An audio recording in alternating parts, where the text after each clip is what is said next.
আসসালামু আলাইকুম সুপ্রিয় শিক্ষার্থী, খিল গাইডেল কলেজ অনলাইন ক্লাস তোমাদেরকে আবারও স্বাগতম। আজকে আমরা যে আলোচনার বিষয় আমি সরাসরি চলে যাব, কারণ গত ক্লাস আমরা নিয়েছি, সেখানে আমি তোমাদেরকে হিসাব বিজ্ঞান প্রথম পত্রের একতরফা দাখিলা পদ্ধতির অর্থাৎ প্রথম পত্রের দশম অধ্যায় একতরফা দাখিলা পদ্ধতি নিয়ে আলোচনা করেছি। সেখানে থিওরির প্রশ্ন নিয়ে আলোচনা করা হয়েছে এবং সেখানে বিভিন্ন নমুনা ছকগুলো নিয়ে আলোচনা করা হয়েছে। আজকে আমি মূল যে আলোচনা অর্থাৎ সৃজনশীল কোশ্চেন সেটা নিয়ে আমি আলোচনা করব। তো তোমরা সবাই বোর্ডে দেখতে পাচ্ছ যে দশম অধ্যায় একতরফা দাখিলা পদ্ধতি, আমার লেকচার নাম হলো আজকে 2 এবং কুমিল্লা বোর্ড, অর্থাৎ আমি যে বিষয়টা নিয়ে আলোচনা করব, তোমাদের কাছে অনেকের হয়তো বা বাসায় রয়েছে, তোমরা অথবা গ্রামের বাড়িতে রয়েছো, অনেকেই ঢাকা থেকে বই নিয়ে যাও নেই, কিন্তু যে কোনো একটা বোর্ড বই যদি তোমরা কালেকশন করো, সেখানে কুমিল্লা বোর্ড 2015 অর্থাৎ বোর্ড কোশ্চেন একতরফা দাখিলা পদ্ধতির কুমিল্লা বোর্ড 2015 প্রথম পত্র হিসাব বিজ্ঞান প্রথম পত্রের সেই অঙ্কটা নিয়ে আজকে আমরা সৃজনশীল কোশ্চেনে আলোচনা করবো এবং সেটা আমি চেষ্টা করব তোমাদেরকে একদম পরিপূর্ণভাবে বোঝানোর জন্য। ঠিক আছে? তো অনেকেই গত ক্লাসে আমি বলেছিলাম, যদি তোমাদের কোনো প্রশ্ন বুঝতে সমস্যা হয় এবং কোনো কোশ্চেন যদি তোমাদেরকে না বুঝে থাকো, তো আমার ইনবক্সে নক করার জন্য আমি চেষ্টা করব তোমাদেরকে সেই ইনবক্স থেকে তোমাদের অ্যান্সার দেওয়ার জন্য। যেহেতু অনেকেই বিভিন্ন কমেন্টস করেছো এবং বিভিন্ন বিষয় জানতে চেয়েছো, তো আসলে তোমাদেরকে ধন্যবাদ তো অবশ্যই দেব। একজন শিক্ষক তখনই সার্থক হয় যখন তার প্রিয় ছাত্রছাত্রীরা বিভিন্ন বিষয় নিয়ে প্রশ্ন করে এবং তারা যদি সন্তুষ্ট হয় এবং তারা যদি টিচারদের ক্লাস করে খুশি হয় এবং ওরা বুঝতে পারেন, তখন একজন শিক্ষক সার্থকতা সেখানে হয়ে থাকে। তা আমি তোমাদেরকে অবশ্যই অনেক অনেক ধন্যবাদ যে অনেকে অনেকভাবে কমেন্টস করেছো, অনেকে মেসেজ লিখেছো আমাকে, আমি সবাই উত্তর দিতে চেষ্টা করেছি, হয়তো অনেকে বাকি রয়েছে। তো সুতরাং মন কষ্ট হওয়ার কিছুই নেই, আসলে সময় স্বল্পতার কারণে অথবা ব্যস্ততার কারণে সবার প্রশ্ন উত্তর দেওয়া সম্ভব হচ্ছে না। তো আজকে যেহেতু সৃজনশীল আলোচনা হবে, তো আজকে ইনশাল্লাহ খুব গুরুত্ব সহকারে তোমরা ক্লাসটা করবে এবং সেটা অবশ্যই তোমরা বসছো পড়ার টেবিলে যখন বসবে, তখন তোমরা খাতা কলম, আমি আবারও বলছি, খাতা কলম, ক্যালকুলেটর এবং বই। আসলে হিসাব বিজ্ঞান এমন একটা বিষয়, সেখানে বই ছাড়া সব ক্ষেত্রে হয় না নর্মালি। যদি তোমরা সরাসরি ক্লাসে থাকতে, তাহলে অথবা একজন টিচার বোর্ডে সাধারণত সৃজনশীল কোশ্চেনটা লিখে দিয়ে অথবা মুখে বলে তোমাদের খাতায় লিখে তারপর সৃজনশীল প্রশ্নটা সমাধান করতে পারতো। যেহেতু তোমরা এখন সামনে নেই, আমি অনলাইনে ক্লাস নিচ্ছি তোমাদেরকে, তো সুতরাং তোমরা অবশ্যই অনলাইনে ক্লাস করতে গেলে বইয়ের সাথে সম্পর্ক না রাখলে তোমরা বুঝতে তোমাদের জন্য একটু কষ্ট হয়ে দাঁড়াবে। তো তুমি বাসায় যেখানে থাকো না কেন, যে কোনো একটা হিসাব বিজ্ঞান বই, বইয়ের পিছনের অংশে বোর্ডের কোশ্চেন দেওয়া আছে সেখান থেকে, অথবা যদি মূল বই তুমি যে আমরা যার ক্লাসের পাঠ্য যেটা, সেই বইটার তুমি 575 পৃষ্ঠা অর্থাৎ পৃষ্ঠা নাম যদি তুমি 575 পৃষ্ঠা যাও, সেখানের মধ্যে সমস্যা 17, আমি আবারও বলছি 575 পৃষ্ঠার সমস্যা 17, সেই অঙ্কটা আজকে আমরা সলিউশন করার চেষ্টা করব। পাশাপাশি যদি সেটা না থাকে, যে কোনো বই হোক, তোমার যে কোনো রাইটারের বই হোক না কেন, সেখানে তুমি কুমিল্লা বোর্ড 2015 একতরফা দাখিলা পদ্ধতি, সাধারণত এই কোশ্চেনটা 11 নম্বর কোশ্চেন দেওয়া থাকে ম্যাক্সিমাম। তো এই প্রশ্ন তোমরা চলে যাবে ইনশাল্লাহ। তা আমি আর আমার কথা না বাড়িয়ে আমার মূল আলোচনা চলে যাচ্ছি। সেখানে আমরা আজকে যে আলোচনা, আমি একটু দেখি তোমরা আমার কোশ্চেন, আমি বইটা আমার সামনে আছে, আমি একটু আলোচনা করছি তোমাদের সামনে। মাইদুল একজন খুচরা ব্যবসায়ী, অর্থাৎ আমি গত ক্লাসেই বলেছি যে একতরফা দাখিলা পদ্ধতি সাধারণত কারা ব্যবহার করেন, ক্ষুদ্র ব্যবসায়ী, দোকানদার, যারা মুদি দোকানদার, তাদের জন্য প্রযোজ্য। তিনি পূর্ণাঙ্গ দুতরফা দাখিলা পদ্ধতি অনুসরণ করেন না। 2014 সালে তার ব্যবসায়ের আর্থিক অবস্থা নিম্নরূপ, অর্থাৎ 2014 সালটা দিয়ে শুরু হলো, তাহলে শুরু হলো কোন সালে? জানুয়ারি মাস থেকে শুরু হলো, আর শেষ হবে কখন? তাহলে ডিসেম্বর 31 তারিখে। তো সেখানে তার কারবারে কিছু সম্পদ এবং দায় দেওয়া আছে, অর্থাৎ 1 জানুয়ারি 2014 এবং 31 ডিসেম্বর 2014। তাহলে আমি আবারও বলছি, 1 জানুয়ারি মানে প্রারম্ভিক, 31শে ডিসেম্বর মানে হলো সমাপনী। কিছু সম্পদ এবং দায় সেখানে দেওয়া আছে, আমি সম্পদগুলো একটু পড়ে যাচ্ছি, দেখো তোমরা সবাই। নগদ তহবিল, ব্যাংক জমা, মজুত পণ্য, দেনাদার, পাওনাদার, আসবাবপত্র, প্রাপ্য বিল, এই হলো টোটাল আমার সম্পদ এবং দায়। তার মধ্যে শুধুমাত্র এখানের মধ্যে পাওনাদার হলো দায়, আর ব্যাংক জমা একটু দেখো তোমরা, বইয়ের মধ্যে লেখা আছে সেখানে। ব্যাংক জমা হলো, আমি বইটাকে একটু ধরছি, তোমরা একটু দেখো সবাই, যদি আমার দেখা যাচ্ছে স্ক্রিনে, সেখানের মধ্যে হলো যে ব্যাংক জমা হলো 2000 টাকা দেওয়া আছে হলো বছরের শুরুতেই, 1 জানুয়ারি 2014, আর 1000 টাকা দেওয়া আছে 31 ডিসেম্বর 2014। সেখানে লেখা আছে যে ক্রেডিট। ক্রেডিট মানে হলো সেটা ব্যাংক জমা না, ক্রেডিট মানে হলো ব্যাংক জমাতিরিক্ত, অর্থাৎ এখানে সংক্ষেপে বলা হলো বছরের শুরুতে তার ব্যাংকে জমা ছিল, বছরের শেষে কি আর ব্যাংকে টাকাটা জমা নেই, সেখানে ব্যাংক থেকে জমাতিরিক্ত হয়ে গেল, তাহলে সেটা জমাতিরিক্ত মানে হলো দায়। আর মজুত পণ্য, দেনাদার, সেগুলোর সম্পদ। পাওনাদার হলো এখানে দেওয়া আছে দায়। আসবাবপত্র 5,000 আর সমাপনী যেখানে 31 ডিসেম্বর সেখানে সেই ঘরটা হলো খালি। তোমরা একটু ভালো করে দেখো আমার বইয়ের সাথে, তোমাদের সাথে বই আছে অবশ্যই, তারপর আমার বইটা একটু দেখে নাও। আসবাবপত্র বছরের শুরুতে দেওয়া আছে 5,000, শেষে দেওয়া খালি, আর প্রাপ্য বিল দেওয়া আছে 1,000 এবং 2,000। তা আমি একটু আসবাবপত্র যেহেতু বছরের শুরুতে দেওয়া আছে শেষে দেওয়া নেই, তাহলে এখন একটা কোশ্চেন দেওয়া হলো স্যার যেহেতু শুরুতে আছে শেষে বসবে কি না, অর্থাৎ শেষে থাকবে কি না। আসলে একটা জিনিস বুঝে নিবে, একতরফা দাখিলা পদ্ধতির ক্ষেত্রে যদি যে কোনো ব্যবসা প্রতিষ্ঠান করো তুমি, অর্থাৎ ছোটো দোকান হোক যেটা হোক না কেন, স্থায়ী সম্পদের বেলায় যদি স্থায়ী সম্পদ বছরের শুরুতে দেওয়া থাকে তাহলে বছরের শেষে দেওয়া না থাকলে ওই টাকাটা সরাসরি বসে যাবে। আমি আবারও বলছি, স্থায়ী সম্পদ যদি বছরের শুরুতে অর্থাৎ জানুয়ারিতে দেওয়া থাকে, যদি বছরের শেষে 31 ডিসেম্বর তারিখে সম্পদ দেওয়া না থাকে তাহলে শুরুতে যেটা ছিল সেটাই সরাসরি বসে যাবে। আর যদি নিচে আমাদের নিচের কিছু লেখা থাকে সেখানে যদি থাকে নতুন কোনো সম্পদ ক্রয় করা থাকে তাহলে ওই বছরের শুরুতে যে প্রারম্ভিক দেওয়া ছিল তার সাথে সেই ওই সম্পদটা, ওই নামের সম্পদটা যোগ হবে। আর যদি ওই সম্পদের সাথে না থাকে তাহলে সরাসরি প্রারম্ভিক যা দেওয়া আছে সমাপনী তা বসে যাবে। তাহলে এটা কোন সম্পদের বেলায় বলছি আমি? স্থায়ী সম্পদের বেলায়। তুমি একটু খেয়াল করো, স্থায়ী সম্পদ অর্থাৎ স্থায়ী সম্পদ,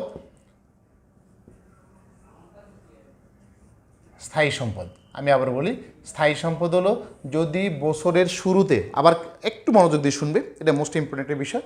স্থায়ী সম্পদ বছরের শুরুতে দেওয়া থাকলে যদি বছরের শেষে দেওয়া না থাকে তাহলে একই টাকা অর্থাৎ শুরুতে যা ছিল বছরের শেষে সমাপনী তা বসে যাবে। আবার যদি কোশ্চেন করতে পারো স্যার যদি কোনো কারণে প্রারম্ভিক দেওয়া নেই তাহলে সমাপনী দেওয়া আছে সেটা কি প্রারম্ভিকে বসবে? না, সেটা প্রারম্ভিকে বসবে না। কেন বসবে না? কারণ তোমার আজকে টাকা আছে, কালকে তাও থাকতে পারে, অথবা তোমার বছরের শুরুতে টাকা ছিল না, শেষে গিয়ে তুমি ব্যবসা ভালো করে তুমি বাড়ি কিনতে গাড়ি কিনতেই পারো। যার কারণে স্থায়ী সম্পদটা হলো যখন শুরুতে থাকবে বছর শেষে সেটা নিঃশেষ হবে না, একবারে শেষ হয়ে যাচ্ছে না, থাকবে। আর শুরুতে না থাকলে, শেষে থাকলে প্রারম্ভিকে বসবে না। আচ্ছা, স্থায়ী সম্পদ তো গেল, এরপর আরও কিছু আছে, যেমন তুমি দীর্ঘমেয়াদী বিনিয়োগ। দীর্ঘমেয়াদী, আমি একটু লিখে দিচ্ছি বোর্ডে দেখো, এই তিনটা জিনিস হলো এখানের মধ্যে বেশি দরকার। দীর্ঘমেয়াদী বিনিয়োগ, আবার দীর্ঘমেয়াদী দায়, দীর্ঘমেয়াদী ঋণ, এই দুইটা শব্দ ঠিক সেম স্থায়ী সম্পদের মেলায়। যদি দীর্ঘ মানে হলো যেমন 5% লেখা থাকে, তোমরা দেখে নিবা 10%, 15%, 6%, এরকম একটা এন্ট্রি থাকে সাধারণত।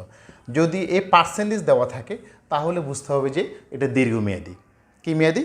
দীর্ঘমেয়াদী। তখন সেটাও ঠিক সেম কন্ডিশন, বছরের শুরুতে থাকলে শেষে বসে যাবে, আর যদি বছরের শুরুতে না থাকে তাহলে শেষে বসবে না। শেষে যদি থাকে শেষে বসবে, শুরুতে বসবে না। কথা বুঝে আসছে কিনা? আমি আবারও বলছি, স্থায়ী সম্পদ, দীর্ঘমেয়াদী বিনিয়োগ এবং দীর্ঘমেয়াদী ঋণ, এই তিনটা জিনিস যদি বছরের শুরুতে দেওয়া থাকে তাহলে ওই টাকা সরাসরি বছরের শুরুতে শেষে বসে যাবে, অর্থাৎ প্রারম্ভিক যা থাকবে সমাপনী তাই বসবে। আর যদি বছরের শুরুতে না থাকে, বছরের শেষে দেওয়া থাকে তাহলে প্রারম্ভিকে বছরের শুরুতে বসবে না। ক্লিয়ার কথাটা? আচ্ছা, আরেকটা বিষয় এখানের মধ্যে ইম্পর্টেন্ট, অবশ্যই তো মাথা রাখবে, এটাতে গেলে স্থায়ী সম্পদ এবং দীর্ঘমেয়াদীর বেলা চলে আসছে। আচ্ছা, যদি লেখা থাকে শুধুমাত্র বিনিয়োগ এবং ঋণ, কোনো পার্সেন্টেজ দেওয়া নাই, কিছুই লেখা নাই, তখন তুমি কি করবে? তখন কি বছরের শুরুতে যা শেষ তা বসাবে? না, শুধু বিনিয়োগ লেখা আছে, শুধু ঋণ লেখা আছে, তাহলে এটা দিতে হবে, এটা স্বল্প মেয়াদি। ধরতে হবে কি? এটা স্বল্প মেয়াদি, যেটাকে চলতি বলা হয় নর্মালি কিছু কিছু ক্ষেত্রে। এই স্বল্প মেয়াদিগুলো সাধারণত যেখানে আছে সেখানে বসবে, আমরা ডাবল কোথাও লিখতে পারবো না। প্রারম্ভিক থাকলে শুধু প্রারম্ভিকে বসবে, সমাপনী থাকলে শুধু সমাপনীতে বসবে। ক্লিয়ার? তাহলে আমরা কয়টা জিনিস জানলাম এখানে, দেখো তুমি মোস্ট ইম্পর্টেন্ট কিন্তু বিষয়গুলো, যে স্থায়ী সম্পদ এবং দীর্ঘমেয়াদী বিনিয়োগ, দীর্ঘমেয়াদী ঋণ যদি পার্সেন্টেজ দেওয়া থাকলে, এবং শুরুতে থাকলে কী হবে, শেষে থাকলে কী হবে, এই বিষয়গুলো আমি শুরুতে আলোচনা করেছি। আচ্ছা, যেহেতু আমরা কুমিল্লা বোর্ড 2015 নিয়ে আলোচনা করব, সেখানে আমি তোমাদেরকে সম্পদ এবং দায়গুলো দেখালাম। এবার আমি যে বিষয়টা দেখাচ্ছি, দেখো তোমরা সবাই, মিস্টার সাইদুল সারা বছর ধরে প্রতি সপ্তাহে 50 টাকা করে নগদ উত্তোলন করেন, প্রতি সপ্তাহে 50 টাকা করে নগদ উত্তোলন করেন এবং মোট 2400 টাকার পণ্য উত্তোলন করেন। বছরের মাঝামাঝির সময় তিনি তার ব্যক্তিগত টাইপরাইটার মেশিনটি 4000 টাকায় বিক্রয় করে উক্ত বিক্রয়লব্ধ অর্থ অর্থের 50% দিয়ে কারবারের জন্য একটি সরবরাহ যান তিনি ক্রয় করেন। ঠিক আছে, অন্যান্য তথ্যাবলী বলা আছে কারবার খরচ বকেয়া আছে 2,500 টাকা, দেনাদারের বিন্দুর উপর 10% কুরিন সঞ্চিতি, 5% দেনাদারের বাট্টা সঞ্চিত ধরতে হবে, আসবাবপত্রের উপর 10%, সরবরাহ যানের উপর 20% অবচয় ধার্য করতে হবে, মূলধনের উপর 10% সুদ ধার্য করতে হবে। ঠিক আছে, তাহলে ক নম্বর অ্যান্সারটা আমার কি? মোট মূলধনের সুদের পরিমাণ নির্ণয় করো। খ নম্বর প্রারম্ভিক ও সমাপনী মূল্য নির্ণয় করো। আর গ নম্বর ছিল নিট লাভ বা নিট ক্ষতির পরিমাণ নির্ণয় করো। তাহলে এবার আমরা চলে আসি নর্মালি আমাদের মূল অঙ্কতে আমরা চলে যাব। প্রথম যে বিষয়টা সেটা হলো ক নম্বর দিয়ে, সবাই একটু দেখো বোর্ডের দিকে, মোট মূলধনের সুদের পরিমাণ। মোট মূলধনের সুদের পরিমাণ নির্ণয় করো।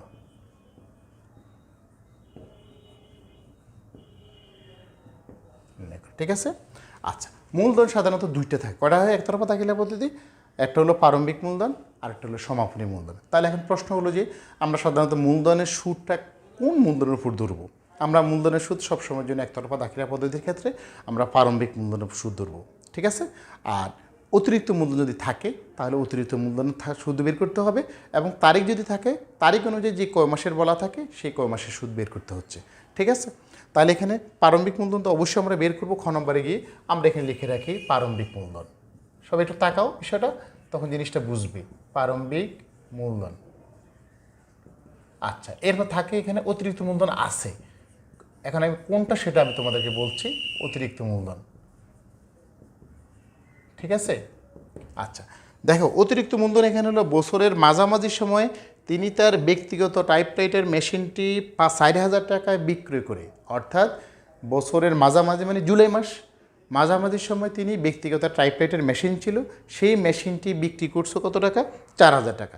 বিক্রয় করে তার অর্ধেক মানে কয় হাজার টাকা? 2,000 টাকা। এই 2,000 টাকা তিনি কারবারে নিয়ে আসছেন। তাহলে ব্যক্তিগত কোনো কিছু বিক্রি করে যখন কারবারে আনা হয় তাকে বলা হয় অতিরিক্ত মূলধন। কি বলা হয়? ব্যক্তিগত কোনো কিছু কারবারে নিয়ে আসলে তাকে বলা হয় কি? অতিরিক্ত মূলধন।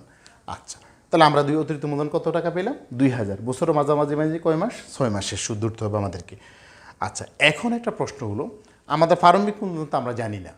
প্রারম্ভিক মূলধন কত টাকা আমরা সেটা এখনও জানি না, কিন্তু খ নম্বরের কোশ্চেনটা আমাদের বলা আছে যে প্রারম্ভিক ও সমাপনী মূলধন নির্ণয় করো। তাহলে আমরা তোমরা খাতা যেটা তোমরা মুছবে না, তোমরা এটা খালি রেখে খ নম্বরে যাবে। যেহেতু আমি বোর্ডে লিখছি তোমাদের, আমাকে মুছতে হচ্ছে, কারণ আমি আবার যখন খ নম্বর শেষ করব তখন আমি আমার ক নম্বরের অ্যান্সারের মধ্যে চলে আসবো।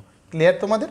তাহলে আমরা এখন খ নম্বর দিয়ে শুরু করব। তোমরা কিন্তু ক নম্বরটা খালি রেখে দিবে, কারণ খালি না রাখলে তুমি অ্যান্সার করতে পারবে না। এবার খ নম্বরে আসি আমরা।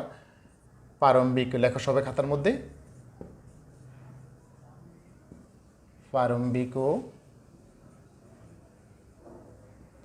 সমাপনী মূলধন নির্ণয়।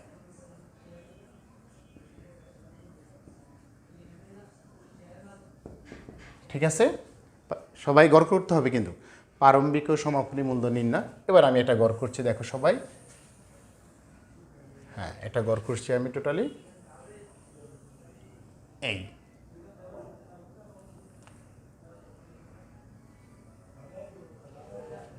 আমি এখানে আরেকটু টান দিচ্ছি নর্মালি। কেন দিচ্ছিস? তোমার কাছে সে লেখার সময় বোঝাচ্ছে টোটালি। ঠিক আছে, তাহলে এখানে আমি লিখলাম বিবরণ। এখানে হলো 1 যেহেতু অঙ্কটা হলো 14 থেকে শুরু, আমি 2014 লিখলাম। ঠিক আছে, আর এখানে লিখলাম আমি 31/12/2014। হ্যাঁ, 31/12/2014। এখানে হলো প্রারম্ভিক, আর এখানে হবে সমাপনী। ঠিক আছে, তাহলে কি লিখলাম? আমি দুইটাই বুঝালাম আমি তোমাদেরকে, যে শুরুটা হলো 1 দিয়ে শুরু হলো, আর শেষটা হলো 31/12 দিয়ে শুরু হলো। শুরুটাকে বলা হয় প্রারম্ভিক, শেষটাকে বলা হয় সমাপনী। ক্লিয়ার? এবার আমি প্রথমে লিখব সম্পদসমূহ। দেখো সবাই, সম্পদসমূহ প্রথম লেখা আছে নগদ তহবিল।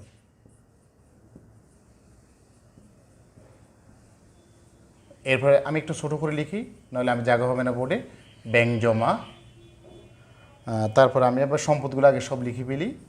মজুদ পণ্য, দেনাদার, দেনাদার, আসবাবপত্র, আসবাবপত্র, প্রাপ্য বিল, প্রাপ্য বিল। আচ্ছা, আমরা এগুলির টাকাগুলি একটু লিখি। মজুদ পণ্য হলো 4,000, 5,000, অর্থাৎ বছরের শুরুতে হলো 4,000, শেষে হলো 5,000। প্রারম্ভিকে 4,000, সমাপনী হলো 5,000। তারপর ব্যাংক জমা 2,000। ব্যাংক জমা প্রারম্ভিকে 2,000 টাকা দেওয়া আছে, সমাপনীতে দেওয়া নাই, মানে হলো যে ক্রেডিট লেখা আছে, তো এটা খালি থাকবে, মানে দায় হয়ে গেল। তারপরে মজুদ পণ্য হলো 7,000, 11,000। মজুদ পণ্য 7,000, 11,000, 7,000, 11,000। তারপর দেনাদার হলো 5,000, 9,000। দেনাদার 5,000, 9,000, 5,000, 9,000। আসবাবপত্র, আসবাবপত্র বছরের শুরুতে দেওয়া আছে 5,000, শেষে দেওয়া নেই। তাহলে কি বলছে একটু আগে, স্থায়ী সম্পদ বছরের শুরুতে যা থাকবে শেষও একই টাকা থাকবে, যদি কোনো নতুন কোনো সম্পদ ক্রয় করা না থাকে। আচ্ছা, প্রাপ্য বিল 1,000, 2,000। প্রাপ্য বিল হলো 1,000, 2,000। ঠিক আছে সবাই, প্রাপ্য বিল 1,000, 2,000। আচ্ছা, এখন ওই দেখো, ওই ব্যক্তিগত একটা সম্পদ ছিল যে টাইপরাইটার মেশিন, সেটা বিক্রি করছে কারবারে 4,000 টাকা। 4,000 টাকার মধ্যে কারবারে নিয়ে আসছে কয় হাজার টাকা? 2,000 টাকা। তাহলে এই 2,000 টাকা তিনি কী করছেন, আবার একটি সরবরাহ যান। তো সরবরাহ যান মানে একটা সম্পদ, মানে মালামাল আনা নেওয়ার জন্য সাধারণত যে জিনিসটা ব্যবহার করা হয়, তাহলে এটা সম্পদ। এটা কোন সম্পদ তাহলে? এটা হলো সমাপনী সম্পদ। সরবরাহ যান, সরবরাহ যান বছরের শুরুতে ছিল না, শেষে হবে 2,000 টাকা, শেষে হলো 2,000 টাকা। ঠিক আছে সবাই, এই হলো মোট সম্পদ। এখানে আমরা যদি যোগ করি সেটা কি বের হবে? মোট সম্পদ, মোট সম্পদ। এবার একটু ক্যালকুলেটর মেশিন যদি থাকে তোমাদের কাছে, একটু যোগ করতে পারো। ঠিক আছে, ক্যালকুলেটর মেশিন হলো যোগ করো সবাই ক্যালকুলেটর নিয়ে, কারণ ভুল হতেই পারে নর্মালি। টোটালি 6,000, 7,000, আমি একবারে করি 11,000। তাহলে আমার মোট সম্পদ হলো এখানে 24,000। তোমরা আবার একটু দেখো যোগ করে, যদি কোনো ভুল ত্রুটি হয়ে থাকে। 24,000, ঠিক আছে। আচ্ছা, 16,000, 9,000, 9,000, 34,000। তাহলে আমার মোট সম্পদ প্রারম্ভিক দেওয়া আছে হলো আমার 24,000 বের হলো, আর সমাপনী দেওয়া আছে 34। আবার একটু যোগফল দেখে নিও সবাই। 14, 24, বলেছে কিনা দেখো একটু। 13, 13 আর 23, 24,000। ঠিক আছে, 16, 16 আর 9 হলো 25, 30, 34,000। তাহলে আমার মোট সম্পদ বের হলো, প্রারম্ভিক হলো আমার কত হাজার? 24,000, সমাপনী বের হলো আমার 34,000। ঠিক আছে, যেহেতু আমার বোর্ডে জায়গা হচ্ছে না, আমাকে অবশ্যই মুছতে হবে। আর তোমরা তো অবশ্যই আমার বলার সাথে সাথে লিখে নিয়েছো। ঠিক আছে, 24,000, 34,000। আমি একটু মুছতে হবে 24। তা আমি একটু উপরে লিখি এখানে, মোট সম্পদ 24,000, আর হলো আমার 34,000। ঠিক আছে সবাই। আচ্ছা, এবার হলো বাদ আমার দায় যেটা দেওয়া আছে, বহির্দায় বা দায়সমূহ, যেটা বলো সমস্যা নাই। বহির্দায় আছে আমার কি এখানে, ওই ব্যাংক জমা যেটা ক্রেডিট লেখা আছে সেটাকে বলা হয় ব্যাংক জমাতিরিক্ত। জমাতিরিক্ত, ঠিক আছে। সেটা প্রারম্ভিকে নাই, সমাপনীতে হলো 1,000। 1,000 মানে ব্র্যাকেট হয়ে যাবে। ঠিক আছে, দায় যেহেতু বাদ দিচ্ছি সেটা বাদ হবে। এরপরে পাওনাদার লেখা আছে কি, পাওনাদার। পাওনাদার প্রারম্ভিকে নাই, আছে সরি, 4,000 আর 3,000। পাওনাদার হলো 4,000, 3,000। ঠিক আছে, এটাও ব্র্যাকেট হচ্ছে নর্মালি। এবার এটা সবাই বোর্ডে তাকাও, আমরা দেখতে পাচ্ছ কি জানি মোট সম্পদ আমরা আগে ওখানে বের করা ছিল, তাহলে এখন আমার মোট কী বেরোচ্ছে, দায় আছে দুইটা, আমার একটা ব্যাংক জমাতিরিক্ত আর একটা হলো পাওনাদার। ঠিক আছে, তো ব্যাংক জমাতিরিক্ত হলো সমাপনী করে 1000, আর এখানে হলো 4000 এবং 3000। এবার আমি বিয়োগ করব, 24 থেকে 4 বাদ দিলে থাকে হলো 20,000, 20,000, আর এখানে আমার হলো 30,000। তাহলে আমি এবার জেড টেনে দিলাম নিচে। এখানে লেখো প্রারম্ভিক ও সমাপনী মূলধন। ঠিক আছে সবাই, আমি একটা বক্স করে দিলাম সুন্দরের জন্য। ঠিক আছে, এ হলো আমার, তাহলে প্রারম্ভিক মূলধন বের হলো কয় টাকা, আমার 20,000 টাকা, আর সমাপনী মূলধন বের হলো আমার কত টাকা, 30,000 টাকা। ক্লিয়ার সবাই? সবাইকে দেখতে পাচ্ছ? কারণ তোমরা ক্লাসটা যখন বুঝতে প্রবলেম হবে, তাহলে যেহেতু এটা ইউটিউব এবং ফেসবুক পেজে যাচ্ছে আমাদের, তো সেখান থেকে তোমরা পরবর্তী পর্যায়ে আবারও বলছি, ফেসবুক পেজ এবং ইউটিউব চ্যানেল যেটা আমাদের খিলগাঁও আইডিয়াল কলেজ ক্লাসে, অনলাইন ক্লাসে যেখানে, সেখান থেকে তোমরা আবার পুনরায় দেখে যদি কোনো প্রবলেম থাকে এবং কোনো বুঝতে সমস্যা হয়, সেখান থেকে তোমরা আবার দেখতে পারবে এবং বোঝার জন্য আবার দেখতে পারবে ইনশাআল্লাহ। ঠিক আছে, তাহলে আমি একটু মুছি নর্মালি। আচ্ছা, এবার তোমাদেরকে আমি একটু পিছনের দিকে আসবো।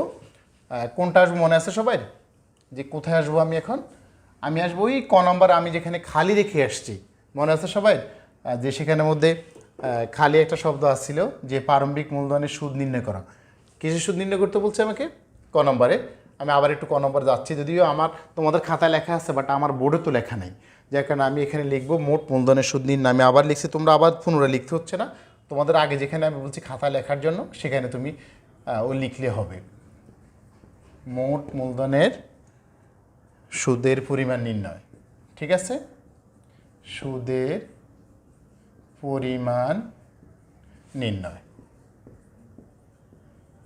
আচ্ছা, এই তাহলে আমার প্রথমেই আমি বের করছি, লিখে রাখছিলাম কি জানে, প্রারম্ভিক মূলধন। আচ্ছা, প্রারম্ভিক মূলধন আমার এখানে কত টাকা বের হলো, 20,000। 20,000 আমি একটু দেখা দিচ্ছি ব্র্যাকেট দিয়ে, ইন্টু দেখো লেখা আছে নিচে, মূলধনের উপর 10% সুদ ধরতে হবে। কয় পার্সেন্ট? 10%। এই মূলধনের 10%, এখানে সুদ বের হলো 2,000 টাকা। কত টাকা? 2,000। আচ্ছা, অতিরিক্ত মূলধন হলো, অতিরিক্ত মূলধন আমার বের হলো কয় টাকা? 2,000 টাকা। ওই যেটা ব্যক্তিগত টাইপ রেটের বিক্রি করছে 4,000 টাকা, তার অর্ধেক হলো 2,000, মানছে বছরের মাঝামাঝি সময়। দেখো লেখা আছে 10%, মাঝামাঝি মানে অর্ধেক বছরে 6/12 সমান হলো 100 টাকা। কয় টাকা? তোমরা ক্যালকুলেটর দিয়ে করে নিবে, এ তখন যোগফল হলো 2,100 টাকা। তাহলে আমার বিষয়টা কি দাঁড়াচ্ছে, আমার মূলধনের সুদ বের হলো 2,100 টাকা। ঠিক আছে সবাই, তাহলে আমার ক নম্বর অ্যান্সার কমপ্লিট, খ নম্বর অ্যান্সার কমপ্লিট হয়ে গেল। এখন আমি চলে যাব সরাসরি কোথায়, গ নম্বর অ্যান্সারে চলে যাচ্ছে সমাধানে আমরা। ঠিক আছে সবাই, আমার কথাগুলো বুঝতে পারছো তো? হ্যাঁ, আমি আবারও বলছি, গত ক্লাসের মতন যখন কোনো কিছু বুঝতে সমস্যা হবে, অবশ্যই আমাকে ফেসবুক পেজে হোক, ইউটিউব অনলাইন ক্লাসে হোক, যেখানে তোমাদের কমেন্টস করার সুযোগ থাকবে, কিছু বলার সুযোগ থাকবে, সেখানে অবশ্যই তোমরা লিখবে। ঠিক আছে, কারণ তোমাদের জন্য সবসময় আমাদের দরজা খোলা আছে। যে কোনো বিষয়, যে কোনো কোশ্চেন, যে কোনো সময় আমাদেরকে টেলিফোনের মাধ্যমে হোক, সরাসরি দেখা হলে হোক, অথবা ফেসবুকের মাধ্যমে, অনলাইনের মাধ্যমে, যেখানে অনলাইন ক্লাসের মাধ্যমে হোক, আমরা ইনশাআল্লাহ চেষ্টা করব তোমাদের সমাধান করার জন্য। ঠিক আছে, এবার আমি গ নম্বরে চলে যাব, মিস্টার মাইদুল, অর্থাৎ অঙ্কটা হলো মিস্টার মাইদুলের, মিস্টার মাইদুল এর। ঠিক আছে, হ্যাঁ, 2014 সালের, আমি যেভাবে হেডিং লিখে একটু লিখতে হবে, 2014 সালের 31 ডিসেম্বর। অনেকেই অঙ্ক করে, বাট কোনো হেডিং লিখতে চায় না, আসলে লেখাটা এটা উচিত না। অবশ্যই তোমাকে অঙ্কের যেভাবে নিয়ম অনুযায়ী তোমাকে সব কিছু লেখা উচিত। ডিসেম্বর তারিখের সমাপ্ত বছরের জন্য এবার আসো তুমি কি বলছো এখানের মধ্যে, নিট লাভ বা ক্ষতি মানে কি, লাভ ক্ষতি বিবরণী, লাভ ক্ষতি বিবরণী। ঠিক আছে, আমরা যদি বিবরণী পদ্ধতি বলছি আমরা এখানে আমরা বিবরণী পদ্ধতিতে অঙ্কটা করব। এই আমি এটা গড় করছি, বিবরণ টাকার গড় আমি 3টা দিলাম। কয়টা দিলাম? টাকা টাকা টাকা। ক্লিয়ার? সবাই একটু গড়টা করে নাও, তোমাদের কাছে অবশ্যই স্কেল আছে, তোমরা স্কেল দিয়ে পেন্সিল দিয়ে গড়টা করে নিবে। ঠিক আছে, প্রথমে গত ক্লাসে আমি আলোচনা করেছিলাম, দেখো এটা কিন্তু 4টা মুখস্থ রাখতে হবে। প্রথমে তোমাকে আসবে সমাপনী মূলধন। কি? সমাপনী মূলধন। মনে আছে কত টাকা সমাপনী মূলধন বের হলো? সমাপনী মূলধন বের হলো আমাদের 30,000 টাকা। কত টাকা? এটা দ্বিতীয় গড়ে টাকাটা লেখো তুমি, 30,000 টাকা। ঠিক আছে, এবার লেখো যোগ উত্তোলন। উত্তোলন একটা কোলন দিলাম। এখানে বলা আছে যে প্রতি সপ্তাহে, অর্থাৎ আমরা জানি কত সপ্তাহে 1 বছর কে বলতে পারবে? 52 সপ্তাহে 1 বছর। কত সপ্তাহে 1 বছর? 52 সপ্তাহে 1 বছর। অর্থাৎ আমরা এইটা যেটা লেখা আছে উত্তোলন, এই নগদটা লিখে ব্র্যাকেট দিয়ে লিখবে প্রতি সপ্তাহে কত টাকা করে, 50 × 52। এর তুমি একটু গুণ ক্যালকুলেট দিয়ে করতে হবে, যেহেতু 52 সপ্তাহে 1 বছর, এটা 52 দিয়ে গুণ করতে হবে। তাহলে 2,600 টাকা। কত টাকা? 2,600 টাকা। এর মধ্যে আবার পণ্য আছে, পণ্য হলো 2,400। ব্যাপারটা একটু দেখে নাও কী করছে, আমি কোনগুলো টাকাটা লিখলাম। এবারে 2,600 2,400 টাকা যোগ করলে 5,000 টাকা তোমাকে নিতে হবে 3 নম্বর ঘরে। ঠিক আছে, এবার আমরা দেখি আর কিছু আছে কিনা। এখানে বকেয়া খরচ আসবে না, অবচয় এখানে আসে না, আপাতত আর কিছু নেই। ঠিক আছে, আপাতত আর কিছু নেই। এবার আমরা 30 আর 5 যোগ করে আমরা কয় নম্বর ঘরে নিলাম? 35,000। ঠিক আছে সবাই, তাহলে আমার যোগের আইটেম কত আসলো? 35,000। এবার বাদ প্রারম্ভিক মূলধন,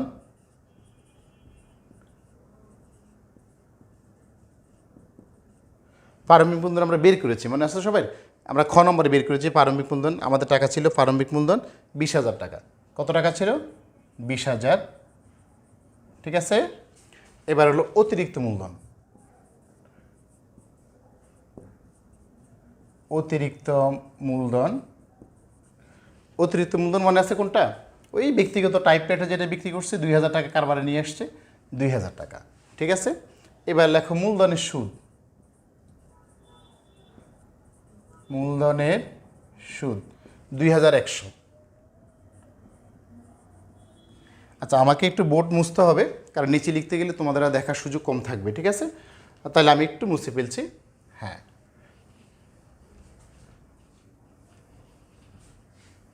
একটু আমি মুছে ফেলছি এটা।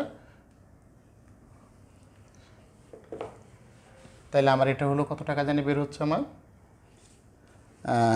30,000 5,000 35,000 টাকা। দেখো সবাই, 35,000 হলো।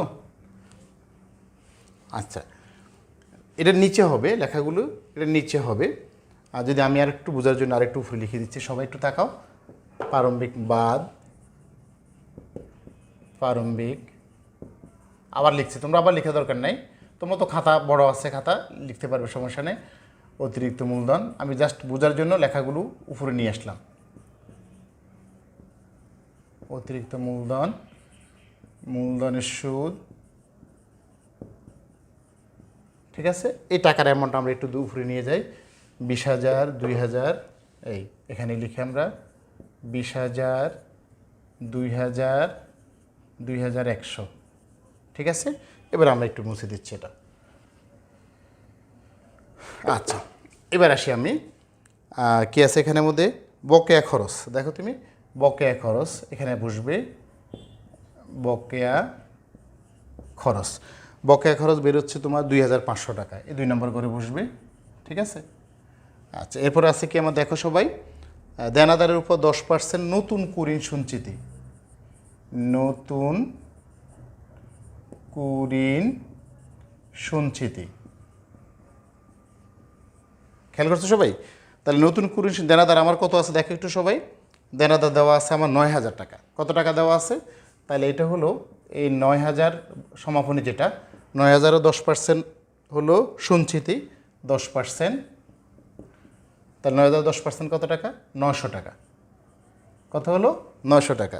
তার সাথে আবার আছে কি বাট্টা সঞ্চিতি। এবার যোগ দিয়ে দাও এটার সাথে, যোগ বাট্টা সঞ্চিতি।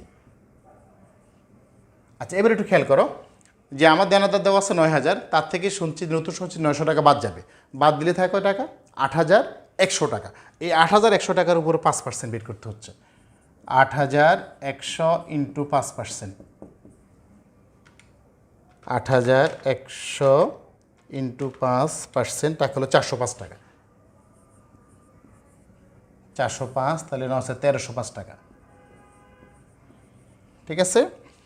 আচ্ছা এবার আসো তুমি আসবাবপত্রের অবচয়। আমি একটু ছোটো করে লিখে দিচ্ছি। আসবাবপত্রের অবচয়,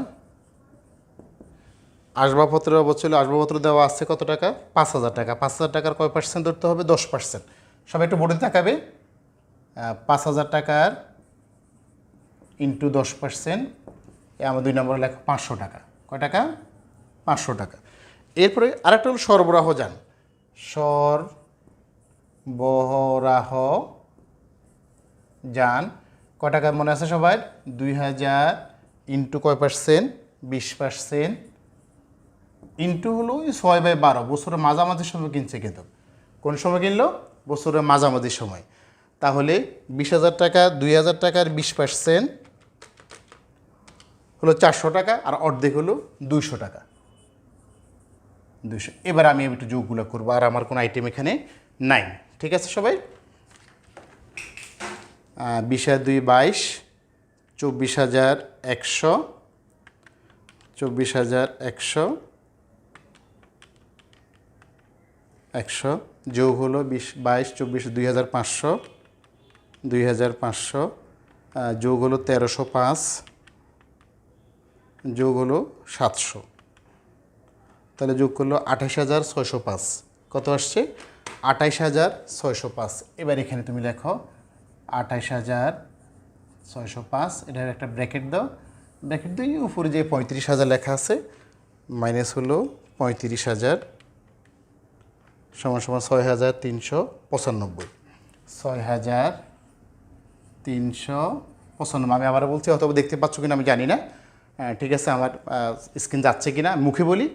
আমার টোটাল আয়ের দিকে হলো 35,000 টাকা, আর ব্যয়ের যোগফলগুলো আসছে 28,605 টাকা। আমি মুখে বলছি, সেটা থেকে 35 থেকে 28,605 টাকা বাদ দিলে আমার 6,395। 6,395 এটাই হলো আমার নিট লাভ। কি বের হচ্ছে? নেট লাভ। ঠিক আছে সবাই, এটা ব্র্যাকেট দিয়ে রাখো। এই হলো আজকে আমার টোটাল কুমিল্লা বোর্ড 2015। ঠিক আছে সবাই? তো যাক, অনেকক্ষণ আসলে অনলাইন ক্লাস যখন নেওয়া হয় অনেকে অনেক সময় ক্লাসটাকে সেভাবে বেশিক্ষণ সময় নিলে ক্লাস করতে চাও না তোমরা। তা আমি চেষ্টা করেছি তোমাদেরকে আজকে বোঝানোর জন্য। ইনশাল্লাহ আবারও দেখা হবে। আমি ক্লাস করব অনলাইনে, যে এমটি সিলেবাস 2টা অধ্যায় দেওয়া আছে, আমি সেই ক্লাসগুলো চেষ্টা করব তোমাদেরকে দেওয়ার জন্য। তো সেই পর্যন্ত সবাই বারবার তুমি বাসায় থেকে প্র্যাকটিস করবে, এবং যে প্র্যাকটিস করার জন্য নর্মালি যেটা আছে, তোমরা বইয়ের যদি উদাহরণ অঙ্ক সমস্যা করতে যাও 18 এবং 19, অর্থাৎ 2টা অঙ্ক আছে দেখবে 575 পৃষ্ঠার, 575 পৃষ্ঠার 18 সমস্যা 18 এবং 19, এই 2টা অঙ্ক তুমি নিজেরা নিজে চেষ্টা করবে। যদি চেষ্টা করতে গিয়ে কোনো সমস্যা ফেস করো তাহলে অবশ্যই আমাকে ইনবক্সে নাও করতে পারো। ইনশাল্লাহ আমি পরবর্তী ক্লাসে তোমাদেরকে অথবা সাথে সাথে সলিউশন করার চেষ্টা করব। তো সেই পর্যন্ত সবাই ভালো থাকো, সুস্থ থাকো, সবাই নিরাপদে থাকো, বাসায় থাকো। আর যদি বিশেষ কোনো প্রয়োজনে বাসা থেকে বের হও, অবশ্যই মুখে মাস্ক এবং হাতে হ্যান্ড গ্লাভস পরে বের হবে। তো ঠিক আছে, আজকের মতন এখানে ক্লাস সমাপ্তি। আল্লাহ হাফেজ, সবাই ভালো থাকো।